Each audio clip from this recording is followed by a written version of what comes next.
Hey guys, FATYSTAN here, and I'm sorry about having to have the recorder on screen when I started. It's because I still haven't completely mastered the whole hotkeys thing, so I'm working on that. But besides that, hey, I know I already said this, but I'm FATYSTAN, and today I'm going into my team building against Jake, coach of the Boston Blackjacks. And, of course, as you know, yours truly is the coach of the Dartmouth Dragonites. I would love to just say that I'm so excited for this, and I honestly cannot wait to actually be a part of this and be able to compete in this tournament. Also, if you hear what sounds like me drinking water, it's because I am. I would like to say thank you, Acadia, for sponsoring me. Just kidding, they don't sponsor me, but water is water and water is good. If some water company wanted to sponsor me, I would love to have it, because who does not want water? Water's the breath of life. Anyway, sorry, couldn't help it. Poking jokes. I try to be funny. I'd like to first go over my opponent's team and what I did before I go into my team and my thoughts. I know I did this a little bit in the last video, but I'd rather just go into it fresh and have everybody on the same page, in case you didn't see the last video, which is perfectly fine. First, the first Pokemon on my opponent's team is his Mega Pokemon and Protected Pokemon. I don't know if you guys remember, but I told you that in this tournament there's a function called the Block and Lock, which means you can block your opponent from bringing one of their Pokemon or force them to bring a Pokemon. And Mega Medicham is a protected Pokemon, which means it cannot be forced or prevented from being brought into a battle. That being said, Medicham is his protected Mon. His next pick was Magearna. Very scary Pokemon. His third pick, all the way at the right, I know you can't see it, well you can because you're not dumb, but is Kyurem Black, his Z Pokemon, which I very quickly blocked. And here's the reason why. I just want you guys to just take a look at Kyurem Black's moveset. Draco Meteor, great move, no drops if you use Z Draco. So Devastating Drake, I think it's 195 base power, let's see. Yeah, the Z move is 195 base power for Devastating Drake. So I was not having that. What's the other move he learns? Free Shock, 140 base power. And it's a 2-turn move, like Solar Beam. So he gets to skip the charge period. I don't even want to know how strong that is. If Draco's 130, that's easily pushing 210. So that's a scary thought. Something like Steel Wing doesn't miss, or Iron Head if you really wanted to. Zen Headbutt. Stone Edge, Roost, Shadow Ball, the Psychic. This thing can be anything. Z Focus Blast. Nobody has to worry about missing Focus Blast. Fuck. We don't need this. We do not, under any circumstances, need this. So, Fusion Bolt. Fucking Z Fusion Bolt. This thing can run through teams. Also, side note, I can't believe I forgot this. The background music in this is Matt Houston and Omar's Delta Flow. Fucking love the beat. Probably may or may not get in trouble for using this. I'm pretty sure they have it under free use. I'm gonna put both of their links in the description anyway, as well as a link to the video where you can see this. I personally fucking love their work. Oh wow. See? There we go. I didn't even have to mention it. It just popped up by itself. So there you go. I personally, yes, this is definitely what I wanted. I personally love this beat. I love this track, and I think it's really hype, and it's good for any Pokemon battle. Getting back to the team, Kyurem Black was broken as fuck, so bye-bye Kyurem Black. The B for Akiram B actually stands for bye-bye. I'm not dealing with your horse shit. Next is Torn T. Obviously, it's got Regenerator. It's annoying. So, Mandibuzz, another annoying Pokemon. And Rotom is the end of his first 6 picks. Then comes Nidoqueen. Stealth Rock Spike. It can do a lot for him. It's kind of actually a very dangerous Pokemon in Draft League format. Then there's Staraptor, of course. Staraptor is really scary against my team, believe it or not. Between Close Combat, Brave Bird, and Double Edge, it kind of runs through me. U-turn as well. Jellicent's bulky and annoying. Rhyperior, also very bulky and annoying. Escavalier, bulky and annoying. If you notice, a lot of his team is very bulky and annoying. And then Shaman. If you also notice, he drafted his team to kind of take on my Mew. Between Mandibuzz, Staraptor, Jellicent, and Escavalier, he really drafted his Mons well to try to protect himself from Mew. But let's be honest, nothing can protect you from Mew. So now that I went over what his team is, I'm going to go over what I brought and why. First things first is hiss the Mew, because let's be real, Mew's a fucking cat. It's one of those ugly Egyptian bald rat cats, but it's a cat, and I love it. It's Choice Scarf Mew with enough speed to outspeed Tornadus, I believe. I believe it's enough speed to outspeed non-Scarf Tornadus. With Dazzling Gleam for the Metacham, Energy Ball for Energy Ball to take on his Jellicent, as well as his Rhyperior. Fire Blast to take on, or no, Flamethrower rather, to take on Magearna, and to take on Escavalier as well as Shaman. And Ice Beam to take on Tornadus, Mandibuzz, Staraptor, and again, potentially Shaman. Next in line is your boy Horndrill, the Rhydon. Trust me, I wanted to run Horndrill, but I don't think it's allowed. With a Rock Slide to hit all the flying types as well as Rotom. Earthquake because it's stab and it's good. Stealth Rocks because looking at his team, rocks really help me. They get off chip damage to not only put things in range of hits like Mew's Modest Dazzling Gleam and some of the other Pokemon on my team, but it really wears down my opponent. I mean, Tornadus doesn't really care about Stealth Rocks because it's Regenerator, but stuff like Mandibuzz is going to have to Roost earlier. Rotom, if it's Resto Chesto, will have to rest sooner. Staraptor, if it's running Roost, which I don't think it will be, will have to Roost sooner. It puts Jellicent into better range of my attacks.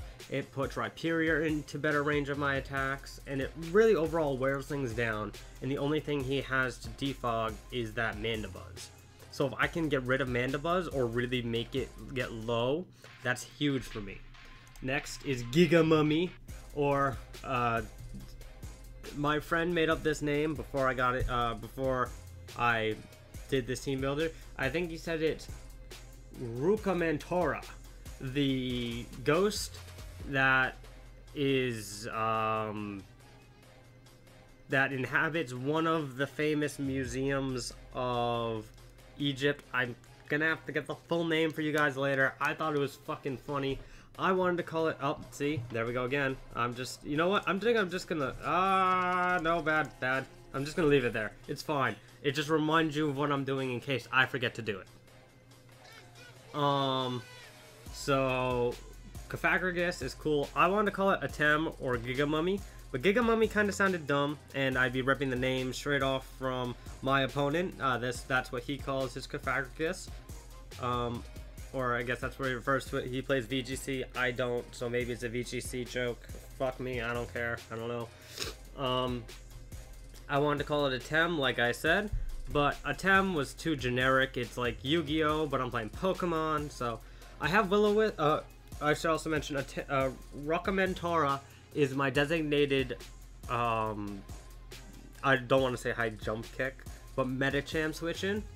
It has Protect, Will-O-Wisp, Shadow Ball, and Energy Ball. So double ball, Burn and Protect. Burn and Protect so it can kind of stall some things out.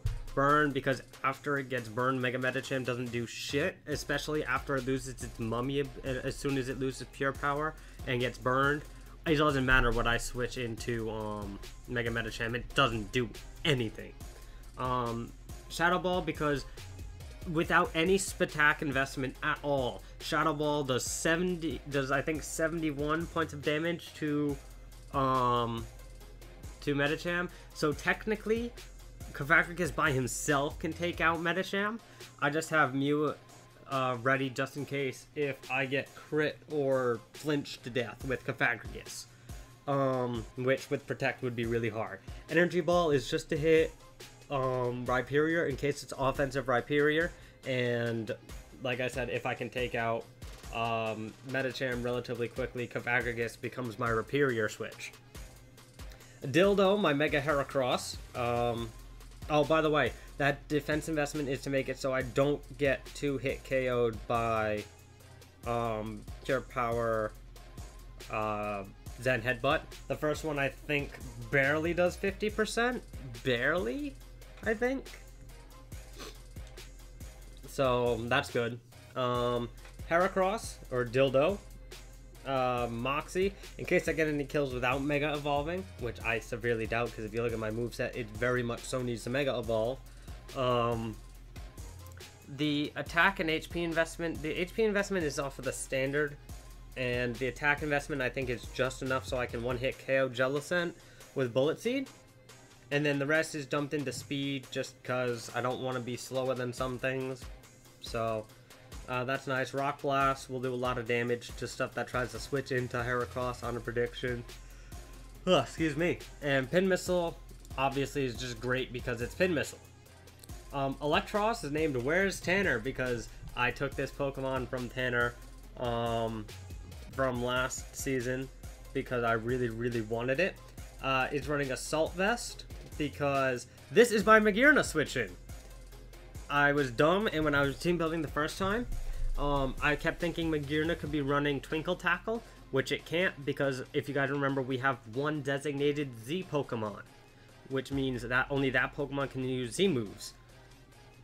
And with this spread, I take on Magearna well enough to hopefully be able to shut it down or at least whittle it down.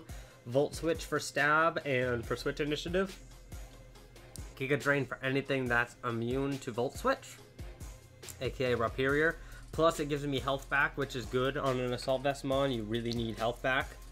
And since I have no Wish Passing, that's even more important.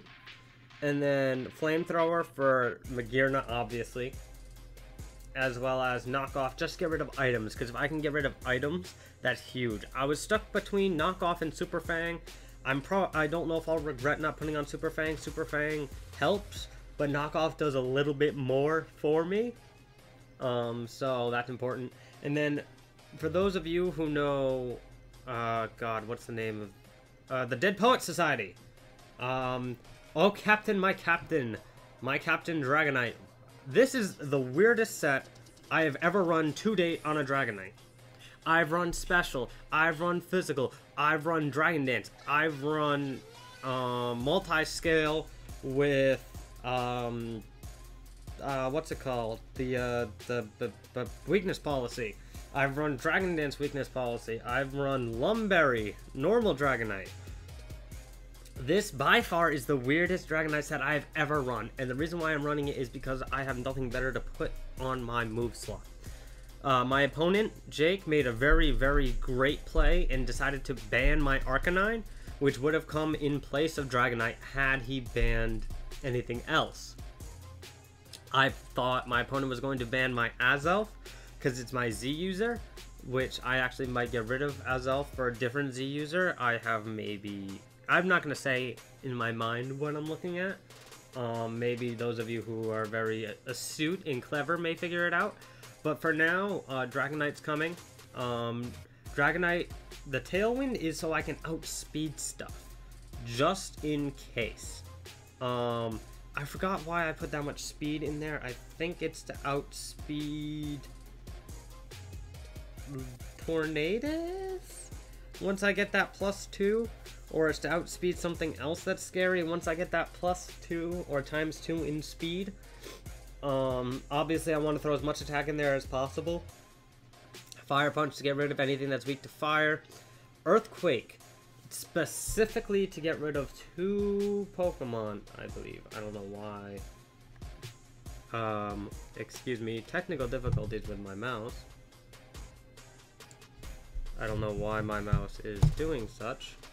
It's specifically to take out Magearna and Rhyperior, as well as Nidoqueen. If you notice, I don't have anything really to hit Nidoqueen. Yeah, I have Ice Beam, Earthquake. Ugh, excuse me, I don't know why I'm so tired today. I should probably be editing that out, but now you get to have me raw, uncut, powerful. Rip headphone users. And just move scattered around, but nothing's particularly to take out Nidoqueen. This is particularly to take out Nidoqueen. And then Stone Edge, because I don't know if you've noticed, but Tornadus, Mandibuzz, Rotom, Staraptor, those 4 Pokemon in particular do not like the move Stone Edge. And his switch-ins to Stone Edge, Magearna gets hit with a Fire Blast, or a Fire Punch rather. Nidoqueen gets hit by an Earthquake. Jellicent I really don't have the hit with on Dragonite, but that's okay. Rhyperior gets hit with an Earthquake. Escavalier gets hit with a Fire Punch. And then Grisadina, or the Shaman, also gets hit with a Fire Punch. And if, big if he still has Medicham left, that's just chip damage off on Medicham. And then I either try to sack it or kill it. Lumberry, just because I don't feel like getting burned on Dragonite. Burned or paralyzed for that matter. So, yeah. This is the team I'm bringing. The next video that you guys will see up will be of the battle. I'll probably put this up about right before. I'll probably put this up right after we battle, and then put up the video for the actual battle the next day, or maybe I'll schedule it for exactly an hour after this goes up. Just so I know it sounds dumb, I'm giving my opponents my view and why I'm doing this, but it's also because I want to show you guys, who most of you guys are probably going to be my opponents in this tournament, but that's okay because I feel confident to where hopefully I can work around them knowing how I think, because let's be honest, I'm a nutcase. I'm mental. I've created one of the best counters to a Cresselia ever to live with Bronzong. It's block, heal block, toxic. Cresselia not only can't touch Bronzong that well if it's running a right EV spread, but it shuts it down so well. What's Cresselia gonna do? Toxic it? Oh wait, it can't. What's it gonna do? Moonlight up? Oh wait, it can't. Heal block. Oh, it's okay, I'll just switch out. Wait, it doesn't learn U-turn, doesn't learn Volt Switch, and it's blocked in. Well, Ryan, you're dumb, I can just hit it with the Shadow Ball. Yes, here's the issue with that. Most Cresselias aren't running offensive Cresselia. Now, any of you who have Cresselia in my league are going to say, well, now I should probably run offensive Cresselia in case I get blocked toxic by something, but hey, wait. Once you start putting investment in special attack to take out something that block toxics you, now you're less bulky. And last I saw, you're still toxic. So even if you can take it out, or God forbid they run block, toxic, protect, heal block, instead of a damaging move, now you're just stalling yourself out. There's nothing that you can really do. So honestly, Pokemon like that are really, really great to have. And no, unfortunately, I don't have anything that learns block toxic yet. And before you guys start Googling, I know what my team can and can't do. And I don't need to be told in the comments section below, because I've already come up with strategies and theorems on what I'm going to do to all you guys. And even if you found out that I'm wrong, just keep it to yourself. you guys maybe have a leg up against me, which you don't. Trust me. Because I've come up with some of the craziest, stupidest sets ever. Case in point, Fortress, Hidden Power Fire. What does it counter? Mega Scizor. Who would have thought that Fortress with Hidden Power Fire counters Mega Scizor? Not me, but it works. That being said, I have to get back. I have to help a certain friend prepare for his match, and then I have to prepare for my own match. So, if you guys like this video, click a like. If you guys want to comment down below and say, oh Ryan, you're unprofessional. Oh Ryan, you're crazy. Oh Ryan, I love what you do with your videos and your voice, which I don't know why you would, but hell, I don't give a fuck. Let me know in the comment section below. I just want to be interactive with you guys. I'm doing this because I like to. And I like feeling interaction between you guys, the viewers, and myself, the YouTuber. Because that's something that I always hold very firm to. Because there's those people who, at millions of views, will still respond to their viewers because they care. And then there are those people that say they will, but they hit the upper thousands. And they think it's too hard because they have so many. So they just respond to a select few. I can't say I'm not going to turn into that person who responds to a select few. Because if I promise that, that would probably make me a liar. But I want to respond to as many of you guys as possible. Even though I don't have that many, for now and in the future, I want there to be interaction because that's how we all grow. And as a community, specifically the Pokemon community, that's how we grow. We share knowledge, we communicate knowledge, and that was something that I found the coolest about sets like, or about things like Hida Fahita with Pokémon MD.